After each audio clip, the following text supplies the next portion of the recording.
Matalik kong kaibigan si Marvin. Actually, naging close friend lang kami simula nung first year college ako. Transferi kasi ako sa school na yon. Nung graduate ako bilang valedictorian sa high school, binigyan ako ng full scholarship ng universidad. At dahil hindi ko kabisado ang mga pasikot-sikot sa enrollment, naligaw ako at napunta sa isang building. Inakyat ko ang second floor nito. At bagamat wala akong nakitang tao, nagbabakasakali pa rin akong naroon ang pakay ko. Teka, saan ang punta mo? Ang tanong sa akin ng akala ko ay janitor. Habol-habol pa ang kanyang hininga na hininto pa nito ang pag-floor map niya. Nabigla ako ng bahagya. Napahinto gawa ng nililinis niya ang hallway na dadaanan ko sana. Hindi ko akalain na wala pala talagang tao ang building maliban sa kanya. Kitang-kita ko sa kanyang forma na nasa kalagitnaan siya ng kanyang pagtatrabaho. Naka-jeans lang siya. Walang sinturon at sa hubad niyang pang-itaas na katawan ay bumabalispis ang mga malalaking butil ng pawis. Ang kanyang t-shirt ay ipinalupot at nakalagay sa kanyang likurang bulsa. Basang-basa rin ng pawis ang kanyang muka. Hindi pa dito yung guidance department. Transferi kasi ako pre, hindi ko alam kung saan building yung guidance. Ang sabi kasi nung isang estudyante yung napagtanungan ko dito daw. Hindi. Sa isang building pa yun. Doon. Doon yung guidance. Ito, ganito na lang. Nakita mo yung malit na pathwalk na yan. Yan mismo, doon mismo ang tumbok niyan. Alin ba dyan? Tatlo kasi nakikita akong pathwalk eh. Pasensya na. Nakakaistorbo na yata ako sa'yo eh. Ano ka ba? Hindi naman. Sige, ganito na lang. Sasamahan na lang kita sa baba. Naku pre, wag na. Wag na, nakakahiya na. Sige, ako na bababa. Hanapin ko na lang. Wag na, sasamahan na kita. Sa baba lang naman yun. Ituturo ko kung aling pathwalk yun. Wala na akong nagawa kundi ang magpaubaya. Sa ginawang pagtulong na iyon ni Marvin, alam kong isa siyang mabait na tao. Doon pa lamang ay may naramdaman na akong paghanga sa kanya. Habang nakabuntot ako sa kanya, doon ko na rin napansin ang kanyang forma. Nasa 5'10" ang kanyang height. Matipuno ang kanyang katawan. Walang kataba-taba. At bagamat sunog ang kanyang balat, makinis naman ito at malinis siyang tingnan kahit basa ng pawis. Ito. Ito yung pathwalk na sinasabi ko. Tumbukin mo lang ang dulo niyan, may makikita kang mga estudyanteng nagumpukan. Makikita mo na rin yung karatula ng guidance office. Sige pre. Maraming salamat ah. Marvin Daria. Ang sagot niya sabay abot ng kanyang kamay at bitiw ng isang ngiti. Lumantad sa aking paningin ang kanyang mapuputing mga ngipin. Tinanggap ko naman ang pakikipagkamay niya. Benedict Villarmo. Nice to meet you, Benedict. Isang working student ako pre dito. Kapag may problema ka dito sa school, hanapin mo lang ako. Sige. Maraming salamat uli Marvin ha. At kinawayan ko siya sabay tumbok na sa guidance office. Natagalan naman ako sa guidance. Wala pa kasi ang head nito kung kaya naghintay ako. Kasama mga estudyanteng mas nauna pa kesa sa akin. Kailangan daw kasi na makausap kami isa-isa. Oh, nandito ka pa? Napalingon ako bigla. Si Marvin pala. Oo, hindi pa raw dumadating yung head ng guidance eh. Di kumain muna tayo. Sa pagkakaalam ko lang ha. Kadalasan kasi after lunch pa si Sir dumarating. Ganun ba? Mukhang wala akong choice. Sige.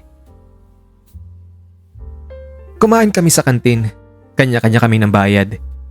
Ililibre sana niya ako. Pero nag-insist naman ako na manlibre sa kanya. Dahil ako naman itong tinulungan niya. Pero ayaw naman talaga niyang pumayag. Kaya kanya-kanya na lang talaga kami. Sa unang pag-uusap naming iyon ko nalaman ang buhay-buhay niya. Nag-second year siya sa kursong education. 17 taong gulang. Mas patanda lang sa akin ng 1 taon. Sa Mindanao daw ang roots nila. Napadayo lang doon ng mga magulang nila dahil sa paghahanap ng trabaho. Ulila na siya sa mga magulang, walang kapatid. At nakikitira na lamang sa kanyang tita na kahit isang tukarin daw. Kaya napilitan siyang mag-working student dahil na rin sa kahirapan at para makamit ang minimithing pangarap na makapagturo sa paaralan ding iyon. Kapag weekdays, Sa dormitory ng mga working students siya nakitira at kapag weekends naman, umuuwi siya sa kanilang probinsya. Kita ko ang lungkot sa kanyang mga mata sa pagkikwento niya sa buhay niya sa akin.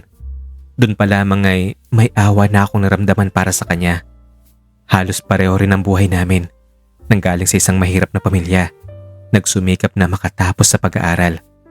Ang kaibahan lang ay scholastic scholar ako, samantalang siya ay kailangan pang kumayod para makapag-aral lamang. May kumpleto din ako mga magulang. May 2 kapatid, samantalang siya, wala. Kung pagmamahal ng pamilya ang pag-uusapan, nakalalamang pa rin ako. Kaya kahit papaano, nasasabi ko rin sa sariling maswerte pa rin ako sa kabila ng kahirapan namin. Pero kung gaano kahirap ang buhay niya, hanga naman ako sa pinapamalas niyang tatag, disiplina sa sarili, pagpapakumbaba, at determinasyon na makatapos ng pag-aaral. At higit sa lahat, hanga ako sa kanyang kabaitan. Kahit ganun ang klase ng buhay niya, hindi ko siya ni minsang narinig na magreklamo. Saan ba sa Mindanao ang lahi niyo? Sa Jensan. Uy! Ang roots namin sa Ilocos naman. Parehong dulo ng Pilipinas, magkasalungat nga lang. Oo nga no.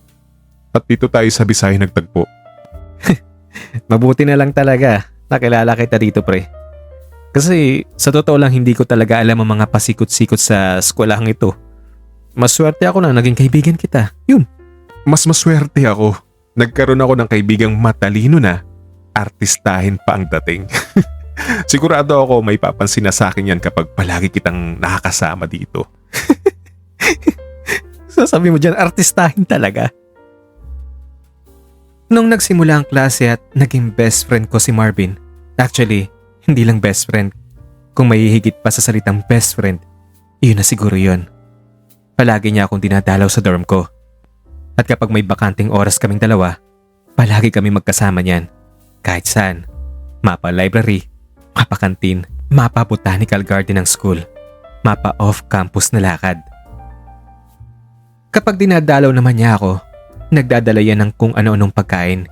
Kung hindi man binibili, bigay ng mga madre sa kanilang mga working student. Ano ka ba Marvin? Kung ano na lang ang dinadala mo dito? Ang sabi ko sa kanya isang beses, alam ko kasing kapos siya sa pera at kagaya ko, gutom din sa pagkain. Pero hinayaan ko na lang talaga siya. Walang araw na hindi kami nagkakasama. Kahit sa weekends, madalang na lang siyang umuwi sa bukid nila. At kung uuwi man, sandali lang. Ganon din ako. Halos hindi na rin ako umuwi sa probinsya ko. At iyan ay hindi ko maintindihan sa sarili ko nung una. Parang ayaw ko nang maghiwalay kami. Parang gusto ko na lang nang magkasama kami sa bawat oras. Pati ang tawagan naming pre ay nagbago na rin. Naging tol na ito. Wala daw kasi siyang kapatid kung kaya tol ang gusto niyang itawag sa akin. At ako naman, dahil wala rin akong nakatatandang kapatid, nagustuhan ko rin ito. At iyon ang simula ng pagkatuliro ko. Palagi na lang ako nagtatanong sa sarili kung normal ba ang naramdaman ko at kung bakit sobrang saya ko kapag kasama ko siya. At sa pag-aanalisa sa kalagayan ko, isa lang ang sagot na naiisip ko kung bakit ako nakakaramdam ng ganon. Nadala ako sa sobrang kabaitan niya. Tol, may tatanong lang ako sa iyo Naranasan mo na bang umibig? Oo naman. Pero hindi ko siya maabot sa sobrang layo kaya ayun. Sa panaginip ko na lang siya maaaring angkinin. Gagi. Paano mo naman nasabing hindi maaabot? Langit at lupa ba yan? Tubig at langis? Ganon? Parang Jensen at Ilocos lang, ganun. Tangi, kung Jensen at Ilocos lang yan, edi malapit lang. Baka kung Paris at Amerika pa yan o Pinas at Antarctica, baka mahirap. Yun ang mahirap. Langis naman ng Jensen at tubig din ng Ilocos kaya hindi pwedeng pagsamahin. May ganun talaga ha? Ay bakit mo naman pala naitanong kung umibig na ako? Bakit? Umibig ka na ba? Hindi naman sa umiibig. Pero siguro, crush ko lang siya, ganun. Gusto mong ligawan? Tutulungan kita tol. Talaga ba? Kasi kilala mo yata siya eh. Sino ba yan? Si Emily. Yung muse ng education? Ang crush ng masa? Oo, classmate mo yata siya, di ba? Nakita ko siya isang beses na magkasabay kayo patungong kantin. Ah, kaibigan ko kasi yun. Marami pumaporma ron. Pero huwag ka mag-alala. Alam ko, talbog silang lahat sa'yo. Ikaw ba namang Aljur Abrani ka ba naman ang dating ng magiging karibal nila kung hindi sila mapahiya? Oo, naman ito. Hindi naman. At iyon nga nangyari. Niligawan ko si Emily. Ipinakilala ko ni Marvin sa kanya isang araw. Hiningi ko ang number at pagkatapos nun, text-text na hanggang sa umabot sa paghatid-hatid. Ang siste pa, pati sa paghahatid at paniligaw ko kay Emily, nakadikit din sa akin si Marvin. May ilang beses ding ginabi ako sa paghatid kay Emily at bago siya pumasok sa kanyang dorm ay mag-uusap muna kami sa labas habang si Marvin naman ay nasa isang sulok lang. Naghihintay na matapos kami. Kahit inabot pa kami ni Emily ng hating gabi sa pag-usap o higit pa, nandun din sa isang sulok si Marvin, nag-iisa. Naririnig ko pa ang paghampas niya ng lamok sa kanyang balat. Alam mo tol, naawa na ako sa'yo. Sa susunod kaya huwag ka nalang sumama sa akin sa paniligaw. Nakakaya na kasi sa'yo eh. Tsaka alam ko naman na yung lugar, kabisado ko na yung mga tao dito. Mababait naman sila. Ayoko. Basta sasama pa rin ako sa'yo.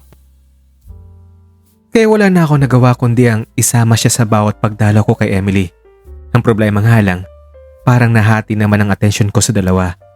Habang nakikipag-usap ako kay Emily, nakikipagpulahan, nakikipagharutan, ang isip ko naman ay nakafocus kay Marvin. Hindi ko maintindihan ang aking naramdaman. Yun bang ngayon? May nililigawan ako pero hanggang sa kahuli-hulihang oras bago ako matulog, ang best friend ko ang nasa tabi ko. Hindi ako iniiwan. Hindi ko na naiintindihan ang naramdaman ko. Naawa para sa kanya. Humahanga. Touched. Tuloy na sabi ko sa sarili kong babae lang sana ang best friend ko, siya na lang ang liligawan ko. At sa totoo lang, matindi ang pagkatuliro ng isip ko. Para bang mas napamahal ako sa best friend ko kaysa sa nililigawan ko. Isang gabi galing kami kina Emily. Dumaan muna kami sa isang tindahan at bumili ng isang bote ng gin. Tol, dahil malapit na akong sagutin ni Emily, mag-inuman tayo. Celebrate natin. At nag-inuman nga kami sa dorm ko. Sabado naman kasi yun kaya pinayagan ako ng landlady ko. Pero nalasing kami pareho sa isang bote ng gin kung kaya hindi na nakauwi pa siya ng bahay. Tol, okay lang kung dito ka matutulog. Lahat naman ng mga kasama ko sa kwarto nagsiuwian sa kanila. Ako lang natira kung kaya maraming bakanting higaan sa kwarto namin. Kaya kahit mamili ka kung saan kayo higa, walang problema dun. Nasa kwarto na kami. Ako ay nakahiga na sa aking kama at handa ng matulog at siya'y nakatayo pa. Iniikot-ikot ang mga mata sa mga bakanting kama. Hindi ko alam kung anong pumasok sa hukote ko. Biniro ko ba naman siya ng, tol, kung hindi ka makapili dyan, dito ka na lang sa higaan ko. Pwede tayo magtabi dito. Akala ko'y hindi niya kakagatin ang biro ko ngayon. Pero nagulat na lang ako nung ibinagsak din niyang kanyang katawan sa aking kama. Sa aking tabi. Ay, sinabi mo eh. Sige. Natawa na lang ako. Parang wala lang iyon sa akin at maya-maya lang, nakatulog na ako. Hindi ko alam kung gaano katagal akong nahimbing. Pero nagising na lang ako nung naramdaman kong niyakap ako ni Marvin at pilit na hinawakan niya ang aking ulo na nakaharap lang sa kanya at hinalikan niya ako sa noo. Sa pagkagulat ko, pumalag ako at tumihaya ng pwesto. Akala ko'y panaginip lang ang lahat. Pero nung binuksan ko mga mata ko at sa gitna ng dilim, dun ko napagtanto na totoo pala ang lahat. Parang ayaw ko maniwalang nagawa iyon ni Marvin. Sa katulad niyang lalaking-lalaki ang forma at walang makikitang kakaiba sa kanyang kilos na maaaring mapagdudahan. Pero ako na rin ang sumagot sa tanong ng aking isip. Marahil ay nagawa lang niya iyon dahil sa kalasingan o marahil ay nanaginip lamang din siya. Pinakiramdaman ko siya sa tabi ko. Hindi siya gumagalaw. Parang pareho kaming nabigla sa kung anong muntik na mangyari. O baka gising lang talaga siya pero nakapikit lang talaga siya kanina. Nanatili ako nakahiga pero sa isip ko, paulit-ulit bumabalik ang kilos ni Marvin. Doon ko napansin na may kakaiba akong nararamdaman. Hindi ko agad masabi kung ano iyon, pero ramdam kong may pagbabago. Dahan-dahan akong tumagilid, inilapit ang mukha ko sa kanya. Halos magdikit na ang ilong namin. At hindi nagtagal, gumalaw siya ng dahan-dahan. Sapat para maramdaman kong alam niya na aware ako sa mga naganap. Nanatili lang kami sa ganong posisyon. Parehong gising. Parehong hindi sigurado kung paano haharapin ang kakaibang nararamdamang iyon. Sa gabing iyon, may naganap na hindi inaasahan. Malinaw sa akin na may nabuo sa pagitan naming dalawa. Isang damdaming higit pa sa pagkakaibigan. At simula ng isang bagay na hindi ko na kayang ipagkaila pa. Kinabukasan sa paggising ko, hindi ko na naabutan pa si Marvin. Maaga itong umalis. Binalik-balikan ko sa isip ko ang nangyari sa nakaraang gabi. Hindi pa rin ako makapaniwala. Pakiramdam ko ay nawiwirtuhan ako. Parang guilty bagamat may saya din ako naramdaman. At dahil doon ay hinaplos ng kamay ko ang aking dibdib. Sa buong araw ng linggo, hindi nagpakita si Marvin. Hindi ko alam ang kanyang dahilan. At nung kinabukasan ay nakita kami sa eskwelahan, parang nag-iba ang kanyang kilos. Parang malungkot siya. Matamlay. Ayaw makipag-usap. May pangingimi akong naramdaman. Parang nahihiya akong kausapin siya. Pero hindi rin ako nakatiis. Gabi pagkatapos ng klase, inantabayanan ko siya sa building kung saan siya nag-a-assign maglinis. Nabigla pa siya nung nakita akong nakaupo sa isang sementong bench sa gilid mismo ng kahabaan ng lilinisan niyang floor area. Tol, pwede mag-usap tayo? Sige. Pagkatapos ko mag-map. Ang casual niyang sagot na hindi man lang ngumiti sa akin. Kaya naghintay ako. Habang nananatili ako nakaupo sa bench, pinagmamasdan ko siya. Kinuha niya ang map, isinandal ito sa dingding. Pagkatapos ay tinanggal niya ang kanyang pang-itas na damit at isiniksik ang dulo nito sa likurang bulsa ng kanyang pantalon. At saka kinuha ang pushcart na naglalaman ng balde at sabon. Inilagay niya dito ang map at itinulak na ang pushcart patungo sa gripo sa dulong building. Bakas ang lungkot sa kanyang mukha. Wala siyang imik at sa kanyang mga mata. Makikita ang larawan ng isang taong pilit na bumabangon. Nagsisikap. Nakikipaglaban sa kabila ng hirap ng buhay. Sa nakita ko sa kanya, naramdaman kong muli ang awa na sumusundot-sundot sa aking puso. Napakabait niya. Napakasipag. Napakamapagkumbaba. Sobrang maalalahanin na kaibigan. At kahit may kabigatan ng kanyang trabaho at sabayan pa ng kanyang pag-aral, wala kang maririnig na reklamo tungkol sa hirap ng buhay galing sa kanyang pipig. Hindi ko tuloy maiwasang hindi manumbalik sa aking alaala ang kanyang sinabi nung unang tinanong ko kung bakit kursong edukasyon ang kanyang pinili, samantalang hindi naman siya yayaman sa pagiging guro. Na ang sinagot naman niya ay, Para sa akin kasi tol, ang halaga ng buhay ay hindi dahil sa kayamanan, kundi sa kaligayahan at sa pagiging kontento ng tao sa anumang meron siya sa buhay. Hindi lahat ng tao ay kayamanan ng hangad para lumigaya at hindi lahat ng mayaman ay masaya at kontento sa buhay nila. Kasi ang totoong kaligayahan ay nasa puso. Wala itong katumbas na halaga o kayamanan. Maganda nga ang ginawa ng Diyos eh. Sinadya niya ito para maging patas ang pagkamit ng kaligayahan para sa lahat. Kay mayaman ka, kay mahirap, kaya mo ito makamtan. Ang susi lamang ay hanapin ang tunay na kahulugan nito. wow, ang lalim nun ah. Kung sa bagay, tama ka dyan. Alam mo, kung pera kasi ang basehan ng kaligayahan, walang katapusan ng luho ng tao. Hindi niya makakamit ang kaligayahan na yon. Halimbawa, ang tao naghahangad ng isang magandang bahay. Kapag nagkaroon na siya, mangarap na naman ng mas bago at mas mahal pa. Tapos kapag may bago na naman, mangarap na naman siya na magkaroon ng mansyon, ng rest house, kung saan saan. Ganon din sa sasakyan. Kapag nakabili na siya ng pinapangarap niyang sasakyan o kotse, magsasawa din ito at bibili uli ng panibago at mas bagong modelo, mas high-tech. Tapos hindi pa makontento sa kotse o SUV. Yate o barko naman ang bibili niya. Kaya ganun, walang katapusan yun. Well, maaaring ang hindi sila kontento. Pero kung hindi man sila maligaya, at least may pera sila, di ba? Kung ganun man, wala ring silbi ang pera nila kung hindi sila maligaya, di ba? Paano naman ang mga mahihirap? Hindi na nga sila maligaya, wala pa silang pera. Tol, ang sinasabi ko dito ay ang pagiging kontento. Wala iyan sa bilyon-bilyong pera o mga palasyo. Nasa pagiging kontento yan. Kahit barong-barong ang bahay mo basta masaya ka at kontento at marami kang natulungan o natuwa sila sa'yo, you have lived life to the fullest, ika nga nila. Naging kontento ka, tol. At mamuhay ng marangal at nakakatulong sa kapwa. Diyan siguradong sasaya ang buhay mo at walang kasing sarap ang pakiramdam kapag masaya ka na nga. Nakikita mo pang masaya rin ang ibang mga tao dahil sa'yo. Nice! Alam mo, pakopya ako ng mga linya mo. Ang gagaling eh. Para kang si Bob Ong. Baka Bob Ungas.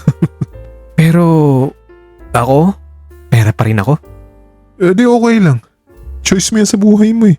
Kung iyan makapagbigay ng ligaya sa'yo, panindigan mo. Pero tandaan mo to ha. Kapag marami kang pera, hindi ka nakasisiguro kung sino sa mga nakapaligid sa'yo ay tunay na kaibigan. Saka na kapag darating ka sa puntong nagikipit ka na dahil iiwanan ka ng mga peke at ang matitira lamang ay ang ilang mga tunay. Pero kung isa kang mahirap, sigurado ka na hindi pera lang habol nila sa'yo. Paano naman tong kapugian ko? Di ba? Kung kagaya mong pogi. Grabe. Dapat yata ikaw ang academic scholar hindi ako. At ako dapat ang working student. Ang galing mo. Talo mo ako sa debate. Prinsipyo naman kasi yan, tol. Paninindigan. Hindi mo naman kailangang pag-aralan yan. Hindi kailangang i-memorize. Bakit nga ba gusto mo maging teacher?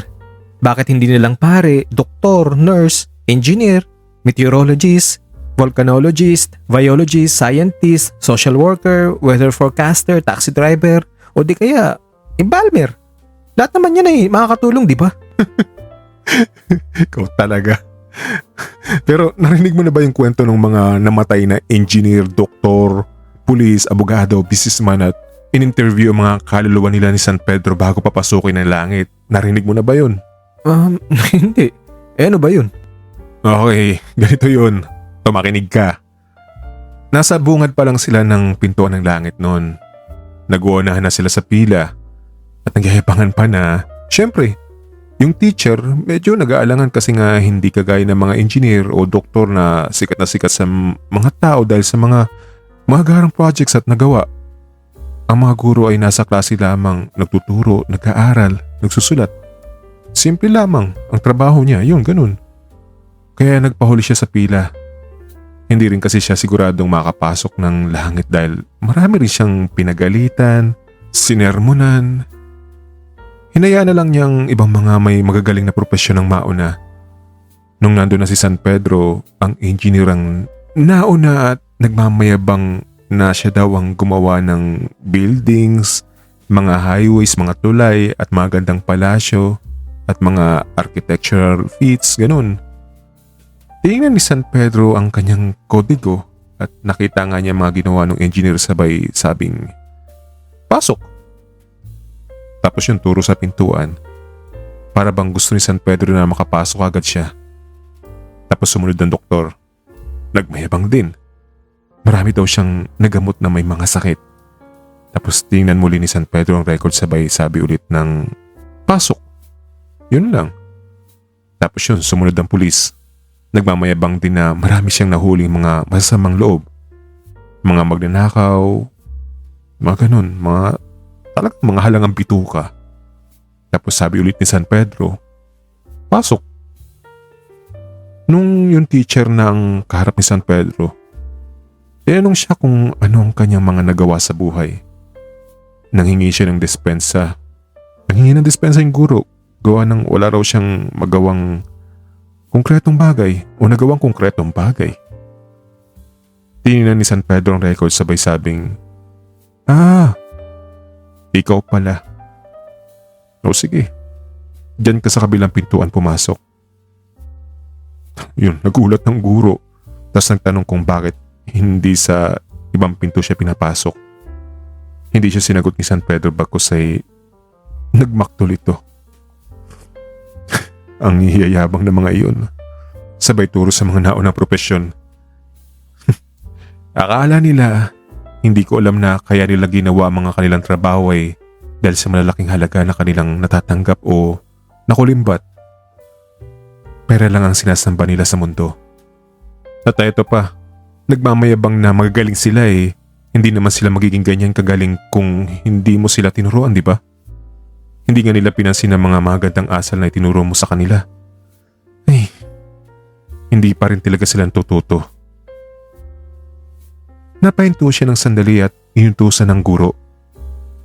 O siya, alam kong hirap na dinanas mo sa buhay sa pagtuturo mo sa mga maukulit at mayayabang na yon. Kaya pasok ka na. Iyan ang pintuan ng langit.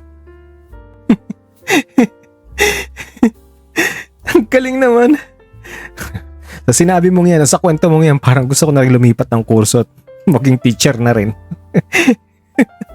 Ayos ah. Eh di hindi ka na magkakapera niyan. Hayaan mo na yun. Nakikita naman ni San Pedro eh. Nahinto lang ang aking pagmumuni-muni nung dumaan si Marvin sa harap ko. Tulak-tulak ang floor map. Para akong biglang nagising galing sa isang mahimbing na pagkakatulog. At ang bilis niyang magtrabaho. Mabilis na masinop. Pinagmasdan ko ang kanyang anyo. Bakas pa rin sa kanyang mukha ang pagkaseryoso. Sa kanyang hubad na pang-itaas na katawan ay bakas pa rin ang maganda niyang katawan. Sa braso, sa dibdib, likod. Sigurado akong resulta ang mga ito sa kanyang pinagdadaan ng mabibigat na gawain at hirap na dinadana sa buhay. Hindi niya alintanang malalaking butil ng pawis na bumabalispis sa kanyang balat. Hindi niya alintanang hirap. Tahimik siya nagtatrabaho sa kabila ng alam niyang nandun ako.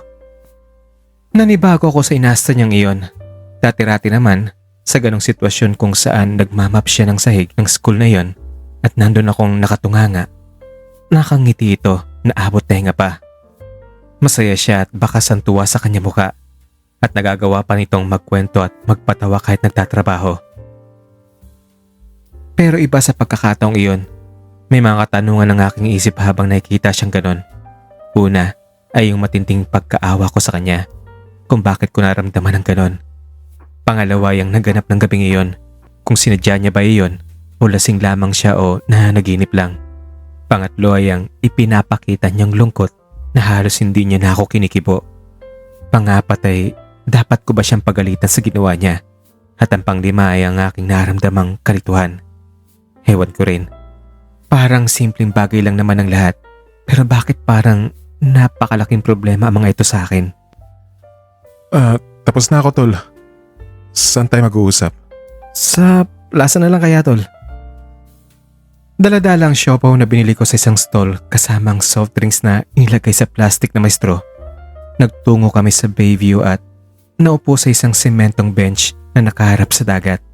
At dahil gabi na, malamig ang simoy ng hangin. Habang kumakain kaming dalawa, ramdam ko naman ang namuong tensyon. Nakayuko kaming kumakain, mistulang walang gusto magsimula ng pagsasalita. At marahil ay hindi siya nakatiis. Siya na bumasag ng katahimikan. Tol, sorry. Sa ginawa ko. Lasing kasi ako nun eh. Hindi ako kumibo. Binitawan kong isang malalim na buntong hininga at iginuri-guri ang kamay sa basayong plastic na nilagyan ng soft drinks. Hindi ko alam kung anong iniisip mo tungkol sa akin pero hindi ko rin alam eh. Basta sorry. Hindi ko na ulit gagawin yun. Dugtong niya at napansin ko na lang na ipinahid niya ang kanyang kamay sa kanyang pisngi. Tumulo na palang luha niya. Huwag ka mag-alala, tol. Hindi naman ako galit eh. At huwag ka mag-sorry dahil kagustuhan ko rin naman yung nangyari. Kaya huwag mong sisihin ang sarili mo. Nasasaktan kasi ako, tol, kapag nakikita ko malungkot ka. Ang nasabi ko na lang. Ewan ko rin kung bakit ganong linya ng pagsasalita ang lumabas sa bibig ko. Alam mo, ikaw ang best friend ko at kauna-unahang kaibigan na sobrang naging close ng ganito sa akin.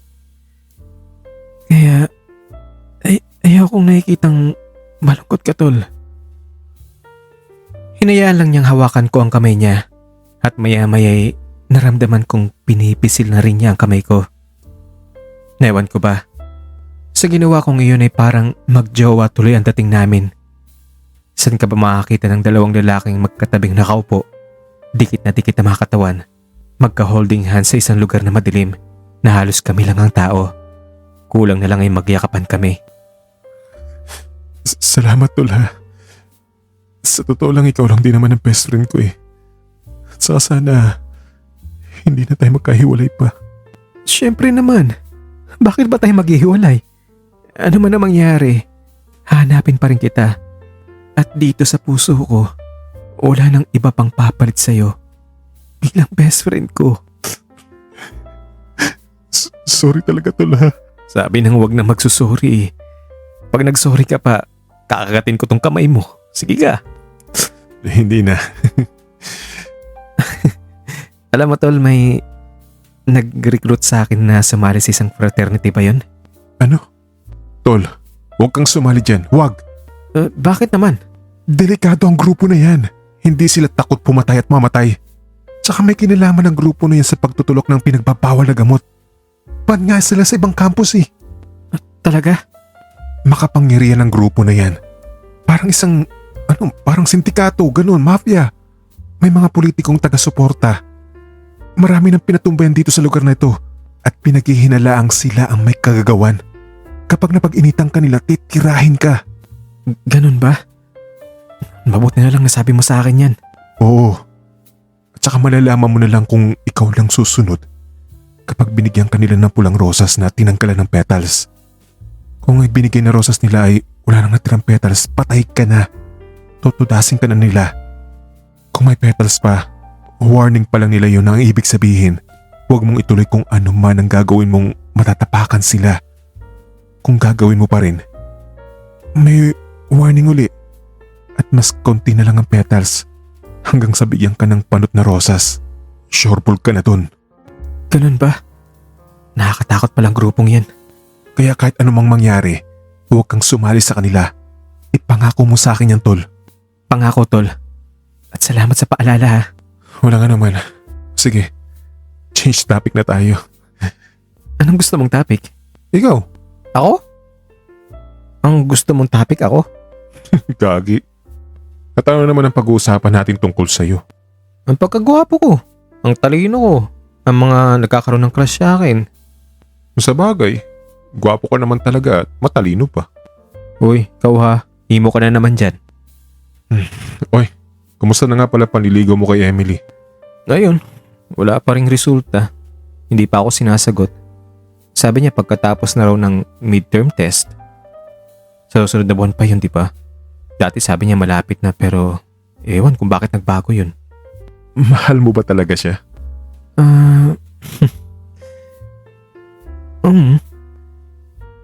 Parang may lungkot sa kanya mukha sa sinabi ko.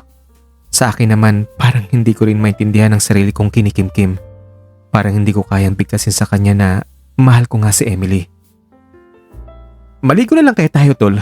Tingnan mo ang aplayo, ang lapad, tapos low tide. Ang pagbasag ko sa seryosong usapan at pagturo ko rin sa aplaya sa ibabaw ng seawall. Kapag anong low tide kasi, lumalantad ang purong buhangin ng aplaya. Ang lamig kaya. At saka gabi na madaling pa sa banda ron. Huwag mong sabihin natatakot ka. Ano? Natatakot ka ba? Hindi naman. Di tara na. Sabay tayo at nagtatakbong tinumpok ang hagdanan at bumaba na patungo sa playa. Sumunod naman siya at tumakbo rin at nang nasa harap na kami ng dagat, hinabad ko ang aking pangita sa damit at nilatag lang iyon sa ibabaw ng mga bato. Nagubad din siya. Pareho na kaming nasa tubig nun. Habulan sa paglangoy, harutan, tawanan at sobrang saya talaga namin. Nung napagod na, humiga kami sa buhanginan. Nakatihaya. Humiga rin siya. Nakatihaya rin sa tabi ko. Napakagaan ng aking pakiramdam. Pakiwari ko'y nasa isang paraiso kaming dalawa. Walang pressure. At ang aming mga bubungay ang langit 10 ng bilyon-bilyong bituing kumikinang. Siguro, ang sarap kapag kasama mong mahal mo sa ganitong kagandang lugar at panahon. Walang ingay, walang mga tao, napakaaliwalas ng panahon at ang dagat sobrang payapa. Hindi siya nagsalita, nakikinig lang sa bawat salitang lumalabas sa aking bibig. Hindi ba nagmahal ka na? Hindi ko naman sinabing nagmahal na ako eh. Uwe, sinabi mo kaya, yung sabi mong malayo, yung tubig ng Jensen at langis ng Ilocos ba yun? Sino naman yun? Imaginary lang yun. Hindi totoo yun. Maniwala ako sa'yo. Okay, sige. Kung imaginein mo kayang nandito siya, anong gagawin mo sa kanya? Wala nga yun. Tubig at langis nga lang iyon. Ayaw mo siyang yakapin? Pwede. Ayaw mo ba siyang makasama? Pwede. Ikaw naman, anong gagawin mo sa kanya? Kanino? Kay Emily. Wala. Itatanong ko lang sa kanya kung mahal niya ako. Ganun. Yun lang. Oo, yun lang. Alam mo, kung ako si Emily, isa sa pag-uusapan natin ay hiwalayan. Oy, bakit naman? Pagkakataon na eh. Naghihintay lang akong may gawin ka sa akin. Nagtawanan lang kami. Tapos nilingon ko siya. Lumingon din siya sa akin. At kahit madilim ang paligid, naaninag ng aking mga mata ang kanyang postura. At ewan ko kung anong kabulastugan ang pumasok sa isip ko. Para kasing nabighani ako sa kanyang muka at sa kanyang formang hank na hank ang katawan at nakangiting nakatitig sa akin. Pakiramdam ko ay may kakaibang kiliting gumapang sa katawan ko. Tol. Bakit? Yung ginawa mo sa akin nung gabing yun, dahil ba sa lasing ka o dahil gusto mo talagang gawin yun sa akin? Hindi siya nakasagot kaagad. Parang napako lang ang tingin niya sa mukha ko. Huwag kang mahiya, hindi ako magagalit. Yung totoo? Oo, yung totoo. Lasing lang talaga ako nun, tol. Pero tila nadismaya naman ako sa sagot niya ngayon. Malakas kasi ang kutob ko na matagal na niyang gustong gawin yun sa akin. Bigla akong tumayo sabay sabing, "Okay, fine. I heard it." At tinumbok ang mga damit ko at nagparamdam ng pagkadismaya. Isusuot ko na sana ang t-shirt ko nang marinig ko ang sinabi niya. Okay, aminin ko, tol. Matagal ko nang gustong sabihin yun sa'yo. Parang biglang nanigas ang buong katawan ko. Nabitawan ng kamay ko ang hawak ko at napako na lang ako sa kinatatayuan. Hindi kaagad nagawang sumagot. Pakiramdam ko'y isang hakbang lang at may magbabago na sa lahat. Lumapit siya sa kinatatayuan ko. Sa ibabaw ng mga bato, yumuko siya at pinulot ang mga damit niyang nakalatag doon. Ngayong alam mo na, masaya ka na. Hindi pa rin siya makatingin sa akin habang sinasabi yon. Hinawakan ko ang kanyang kamay. Sa lapit namin ngayon, halos magdikit na ang aming mga katawan. Ramdam ko ang bigat ng katahimikan sa pagitan namin. Nang tumingala siya, nagtagpo ang mga mata namin. Puno ng mga salitang hindi namin kayang bigkasin. Pero sapat na ang sandaling iyon para maintindihan kung ano ang namamagitan sa aming dalawa. Ang dalampasigang iyon ang naging saksi ng mga sandaling palagi naming inuulit ni Marvin. Para bang iyon ang naging taguan namin, kung matatawag mang ganun ang namamagitan sa aming dalawa. Dahil sa totoo lang, wala namang kaming malinaw na usapan. Walang opisyal na aminan. Walang salitang tayo na. Basta kapag nagyaya ang isa sa amin papunta sa playa, alam na naming pareho kung ano ang ibig sabihin nun. Kung minsan nagdadala kami ng kaunting pagkain o maiinom, kung minsan naman kapag kapos sa pera, wala kaming dala kundi ang sarili namin. Pero sapat na yon, masaya pa rin kami. Kailangan lang naming siguraduhin na gabi na yung tipong halos wala ng tao at mababa na ang tubig para sa bandang malayo kami pumwesto, kung saan hindi naabot ng liwanag ng mga ilaw mula sa plaza. Doon, tahimik naming binubuo ang mga sandaling sa amin lang umiikot ang mundo. Masaya ako sa setup namin ngayon. Hindi ko rin alam kung ano talaga ang naramdaman ko para sa best friend ko. Pero hindi ako naguguluhan noon. Sa isip ko, pareho lang kami ng pinanggagalingan. Hindi kami. Pero nandyan kami para sa isa't isa. Walang talong at walang obligasyon sa isa't isa. Kapag may pagkakataon, doon namin inilalabas ang tensyong matagal na rin bumabalot sa amin. Sa paraang kami lang ang nakakaintindi. Sweet kami dahil magkaibigan. May nararamdaman ako dahil best friend ko siya. May nagaganap dahil sa isip ko naman, kapag mag-best friend, kahit ano pwedeng gawin. Kahit ang pagiging malapit niya sa pamilya ko, lalo na sa nanay ko na itinuturing na rin siyang parang sariling anak. Lahat ng iyon ay ipinaliwanag ko sa sarili ko sa isang dahilan. Best friend kami. Sarap ng ibang tao, normal lang kami. Tawanan, asaran, kulitan. Walang makakapag-isip na may lihim kaming itinatago. Sa kilos at galaw namin, walang mag-aakalang may kakaibang nangyayari. Walang bahid ng hinala. Parang sa kanila, magkaibigan lang talaga kami. Para sa akin naman, ganun din naman. Sa madaling salita, kung sa mata ng ibang tao at kahit sa sarili ko, wala kaming emotional attachment. Pero kung sa kanya man, iyon ang hindi ko kailanman matitiyak. Pero may isang insidenteng hindi ko malilimutan kung saan pumilip talaga ako sa kabaitan ni Marvin. At ang ginawa niya ngayon ay hindi lamang tumatak sa isip ko, kundi pati na rin sa puso ko. At ang nasabi ko na lamang sa aking sarili na talagang isang tunay na kaibigan si Marvin.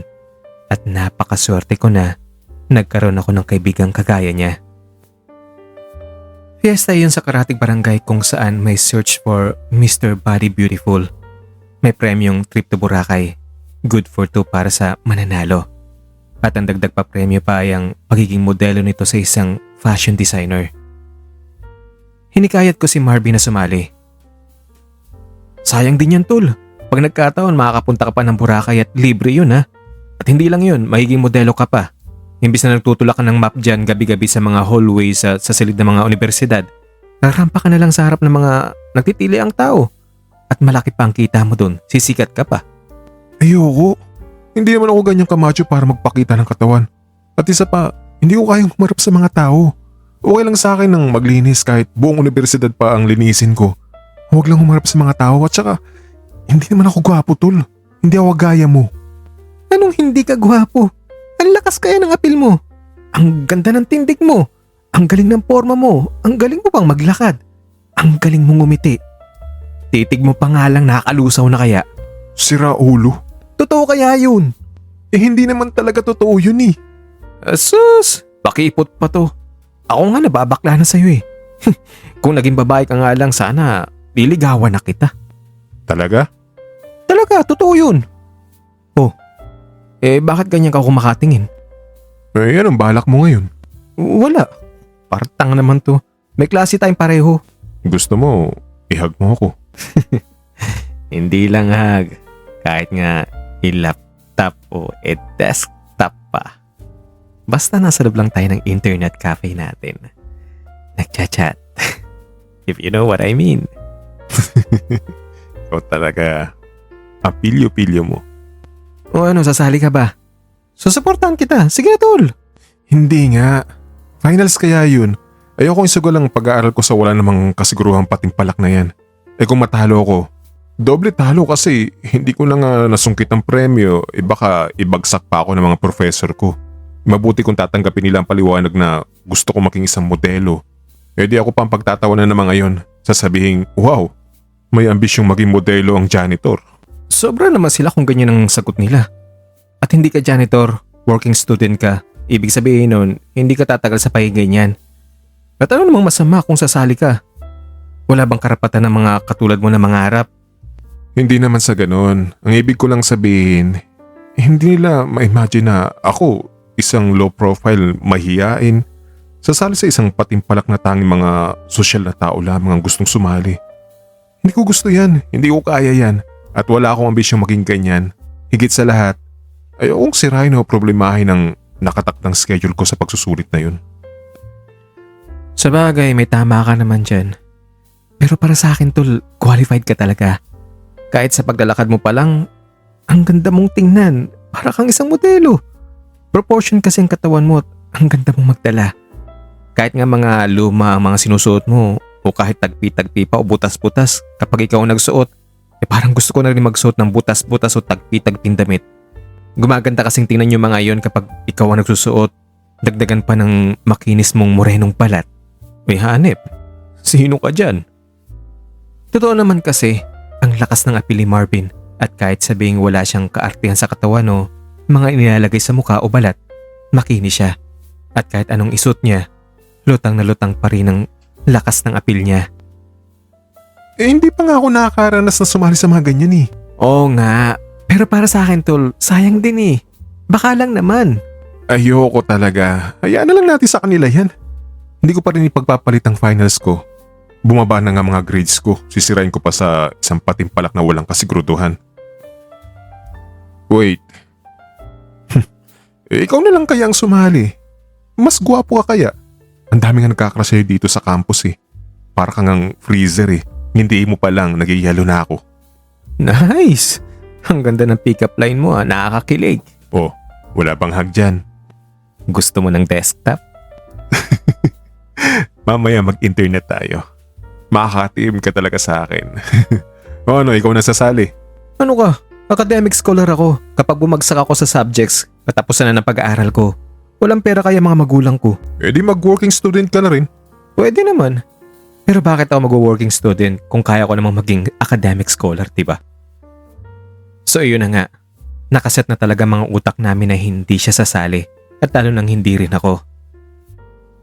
3 araw bago ang patimpalak, nagkasakit ang nanay ko.